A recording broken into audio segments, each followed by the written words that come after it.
ناظرین، مہرین جبار جب بھی کیمرے کے پیچھے ہوتی ہیں پاکستانی ڈراموں کے شائقین کے لیے جوش کا لمحہ ہوتا ہے۔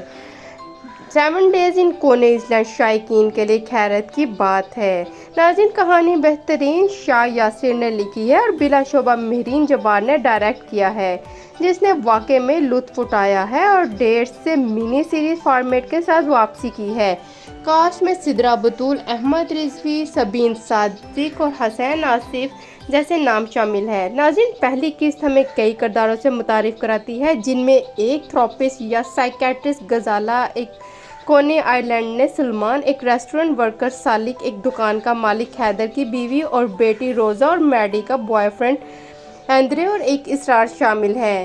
کردار ثنا، جس نے کسی کو قتل کیا ہے، غالباً کار حادثے میں۔ یہاں بہت سارے ٹرکس بھی موجود ہیں، لیکن ان کرداروں کی زندگی پہلے ہی ایک دوسرے سے جڑنے لگی ہے اور ان کرداروں اور ان کی کہانیوں کے ذریعے کچھ دلچسپ بیانات سامنے آ رہے ہیں۔ سالک سے شروع ہونے والی یہ کہانی نئے تارکین وطن کی حالت زر پر روشنی ڈالتی ہے، نہ صرف اپنے خاندانوں سے دور رہنے، کام کرنے سے، بلکہ سماجی اصولوں کو اپنانے میں بھی۔ سالک غزالہ کی طرف متوجہ ہوتا ہے اور فوری طور پر اس سے پوچھنا چاہتا ہے۔ بدقسمتی سے وہ ہتھ کنڈوں کا استعمال کرتے ہوئے چیختا ہے، رومانس سے زیادہ، جبکہ سالک کا رویہ قطعی طور پر باہر ہے، لیکن غزالہ کے مسترد ہونے کے بعد ہم اسے محسوس کرتے ہیں۔ دوسری طرف غزالہ باہر جاتے ہوئے سلمان سے ملتی ہے اور ایک اردو ناول پر دونوں کا رشتہ ہے۔ غزالہ میں دلچسپی ظاہر ہوتی ہے، لیکن سلمان کسی نہ کسی طرح غزالہ کی مریضہ ثنا سے جڑے ہوئے ہے، جو ہماری پراسرار ماضی والی عورت ہے، اور ایک شوہر۔ اس وقت سلمان سے اس کا تعلق واضح نہیں ہے، تاہم سلمان نے غزالہ کو ایک زبردست سطر سنائی، جو ممکنہ طور پر اس کے مستقبل کی پیشن گوئی کرتی ہے۔ وہ اپنے آپ کو ختم کرتی ہے، لیکن اکیلے نہیں، جو کہ خود پسندی کی نشاندہی کرتی ہے۔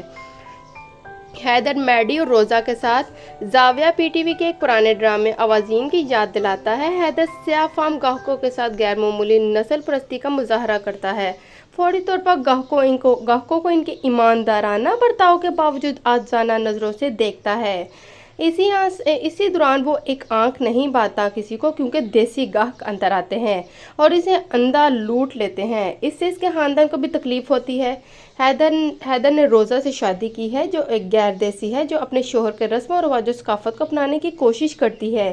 لیکن کیا ایک آدمی جس نے اپنی ثقافت سے ہٹ کر شادی کی، وہ اپنی بیٹی کو کم کرنے کی توقع کر سکتا ہے؟ میڈی ایک سیاہ فام نوجوان سے مل رہی ہے، دونوں اپنے مستقبل کی منصوبہ بندی کر رہے ہیں، ایوی لیگ کے اسکولوں میں ایک ساتھ۔ یہاں بہت ساری مثبت چیزیں ہیں، اچھی کاسٹنگ دیکھ کر تازگی ہوتی ہے، اداکار بعض اوقات زبان کے ساتھ کوشش کرتے ہیں اور کیوں نہیں سمجھا جاتا ہے کہ وہ نیو یارک کے پیدا ہوئے اور پرورش پائے۔ بہت سے متعلقہ حقیقت پسندانہ لمحات ہیں، جیسے کہ لڑکی ریسٹورنٹ میں میڈی کے بارے میں گپ شپ کرتے ہیں، اس کے بوائے فرینڈ اور اس کے ناقص اردو پر گفتگو بھی کرتے ہیں۔ تازہ کاسٹ شو کے لیے بھی کام کرتی ہے، کیونکہ یہ ستاروں کے منسلک کیے بغیر زیادہ حقیقی محسوس ہوتی ہے۔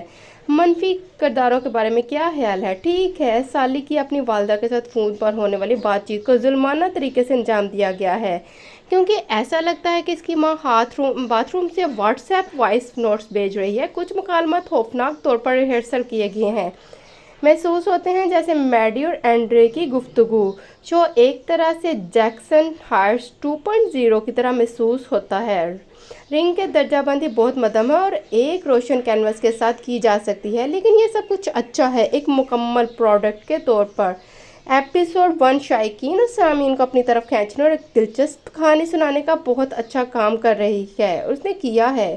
اب تک یہ خوشگوار شو جا رہا ہے، یہ واضح نہیں کہ کوئی جزیرے میں 7 دن کتنی اقساط طویل ہوں گی، لیکن یہ دیکھتے ہوئے کہ یہ جمعہ سے اتوار تک نشر ہونے والی ایک منی سیریز ہے، کیا ہم یہ فرض کر سکتے ہیں کہ یہ 6 اقساط تک طویل ہوں گی؟ ناظرین، بہرحال میں تو یہ دیکھ کر منی سیریز بہت زیادہ انجوائے کر رہی ہوں۔ آپ اپنی رائے ضرور بتائیے گا کہ آپ کو یہ منی سیریز کیسا لگ رہا ہے اور اس کی کتنی ایپیسوڈ ہوں گی۔ Any idea? Please tell me in comment box.